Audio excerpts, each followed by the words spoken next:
Hello everyone, good afternoon সবাইকে। এখন দুপুরবেলায় খেতে বসেছি। সকাল থেকে আজকে কোনো ভিডিও ক্লিপস নেওয়ার সুযোগ পাইনি, বেশ কিছু কাজ ছিল আমার ওই জন্য। আর আজকে রান্নাটাও কিন্তু খুব সিম্পল বলতে গেলে, এক তরকারি, মাছের তেল দিয়ে কিছুটা ভাত মেখে নিয়েছি। ইলিশ মাছের তেল দিয়ে তো ভাত খেতে ভালোই লাগে। আর কিছুটা ভাত এই ঝোল দিয়ে, আলু বেগুন দিয়ে একটা প্লেন ঝোল করেছি, সেই ঝোলটা দিয়ে খেয়ে নেবো।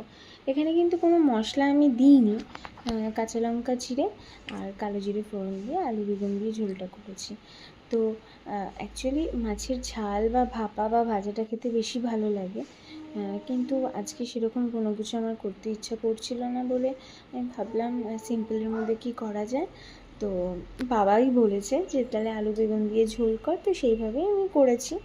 তো খেতে কিন্তু বেশ ভালো হয়েছে। খেতে ভালো হওয়ায় আমি প্রথমে অল্প ভাত নিয়েছিলাম, যে বুঝতে পারিনি কেমন হবে, তারপরে আবার একটু ভাত নিয়েছি, কারণ মানে যে কোনো মাছের একদম পাতলা ঝোল করলে একটা মাছের গন্ধ লাগে, আর ওই জন্য আমি ঠিক ভাবছিলাম যে ভালো হয়তো নাও হতে পারে, কিন্তু ভালো লেগেছে বলে পরে আবার আমি অল্প একটু ভাত নিয়ে তারপর খেয়েছি। সেটা আমার রিয়াকশানটা দেখলেই হয়তো বুঝতে পারবে তোমরা। আর সত্যি কথা বলতে কি, সব সময় ভীষণ মশলা দিয়ে খেতে ভালো লাগে না, আর এইভাবে আমি সেরকম একটা করিও নি।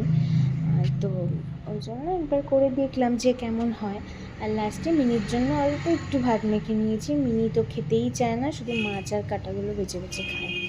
আর তারপর খেয়ে উঠে ভিতরের ঘরে এসে একটু বসেছিলাম।